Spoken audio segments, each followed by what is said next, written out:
देहरादून में radio active device मिलने से शहर में हड़कंप मच गया है। दरअसल देहरादून पुलिस को मुखबिर से सूचना मिली थी कि कुछ लोग रेडियो एक्टिव जैसी खतरनाक चीज से लैस डिवाइस की खरीद फरोख्त करने वाले हैं। सूचना मिलने पर पुलिस ने छापेमारी कर मौके से संदिग्ध रेडियो एक्टिव डिवाइस के साथ खरीद फरोख्त करते 5 लोगों को गिरफ्तार किया है। डिवाइस की डील पूर्व आयकर आयुक्त श्वेताब सुमन के बंगले पर की जा रही थी। रेडियो एक्टिव डिवाइस की खरीद फरोख्त के तार कहां तक जुड़े हैं, पुलिस इसकी जांच पड़ताल में जुट गई है।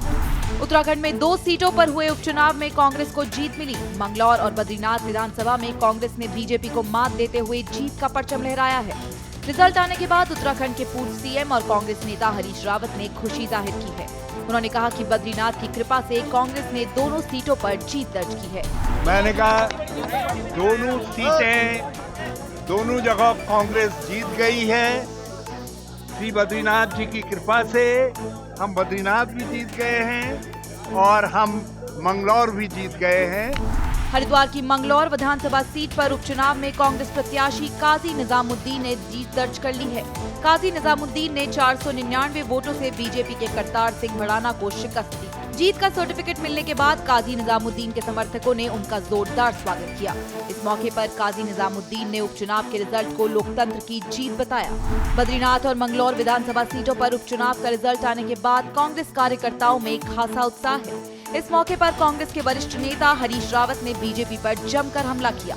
पूर्व सीएम हरीश रावत ने कहा कि बीजेपी मतदान का अपहरण करना चाहती थी, लेकिन जनता और कांग्रेस कार्यकर्ताओं के हौसले के आगे पस्त हो गई। जनता ने बीजेपी को जवाब दे दिया है।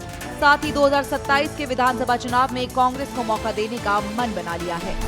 और इस जीत में जहां बद्रीनाथ और मंगलौर की जनता जनार्दन की बहादुरी का परिणाम है, वहां पर कांग्रेस कार्यकर्ताओं के साथ जो मीडिया ने भी निष्पक्ष रिपोर्टिंग की, उसके लिए उसने ये भाजपा के हौसले कि वो मतदान का अपहरण करना चाहते थे, ये मतदाता की भावना का अपहरण करना चाहते थे, उसको डकैती डालना चाहते थे, वो डकैती नहीं डाल पाए।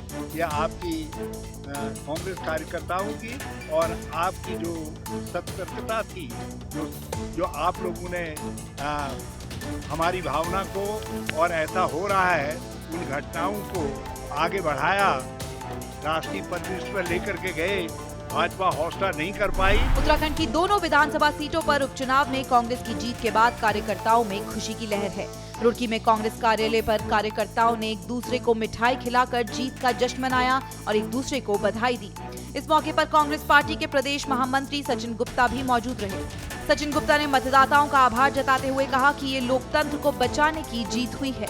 जनता बीजेपी से त्रस्त हो चुकी है। देखिए, ये लोकतंत्र को बचाने की जीत हुई है और मैं सभी मतदाताओं को जो मंगलौर विधानसभा के और बद्रीनाथ विधानसभा के, उनका बहुत बहुत धन्यवाद करता हूँ, बहुत बहुत बधाई देता हूँ कि उन्होंने लोकतंत्र बचाने की जो मुहिम छेड़ी थी, हमारे दोनों प्रत्याशियों को, लखपत सिंह बटोला जी को भी और श्री काजी निजामुद्दीन जी को भी जिताकर जो भेजा है, उनके लिए बहुत बहुत धन्यवाद और बहुत बहुत बधाई सभी को।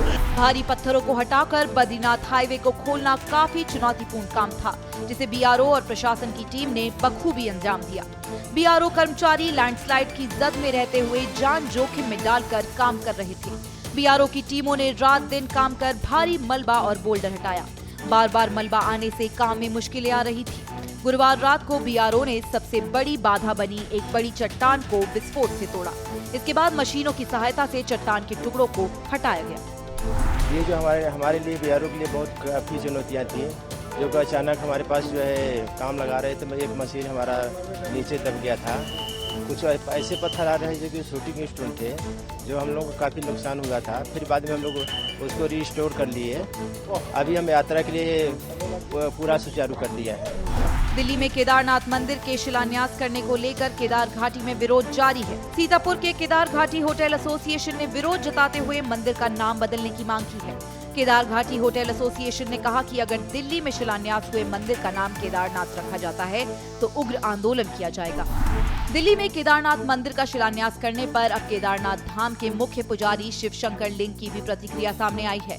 शिवशंकर लिंग ने कहा है कि केदारनाथ धाम एक ही है जो हिमालय में बसा हुआ है, इसका अपना महत्व है। इसके अलावा दिल्ली में जाकर केदारनाथ मंदिर का शिलान्यास करना धर्म के हित में नहीं है। हरिद्वार में 2 युवकों को सोशल मीडिया पर पोस्ट कर अभद्र टिप्पणी करना भारी पड़ गया। दरअसल एक शख्स ने सोशल मीडिया पर गंगा से जुड़ी पोस्ट डाली थी, जिस पर हरिद्वार का ही रहने वाला दूसरा शख्स गंगा सभा को लेकर अभद्र टिप्पणी कर रहा था। शख्स ने तीर्थ पुरोहितों पर भी आपत्तिजनक टिप्पणी की। इस पर ऐतराज जताते हुए गंगा सभा समिति ने दोनों युवकों पर कार्रवाई करने का मन बनाया। कार्रवाई होने के डर से दोनों आरोपी युवक गंगा सभा समिति के कार्यालय पहुंच गए और कान पकड़कर माफी मांगी।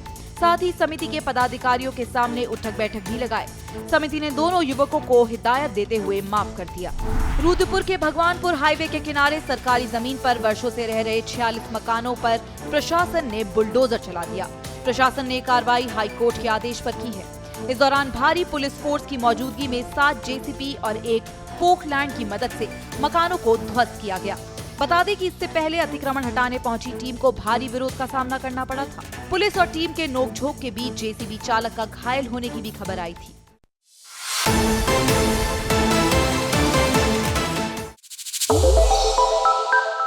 श्रेष्ठ उत्तराखंड पर खबरों से जुड़े रहने के लिए चैनल को सब्सक्राइब और लाइक करें, बेल आइकन दबाएं और देखते रहें श्रेष्ठ उत्तराखंड।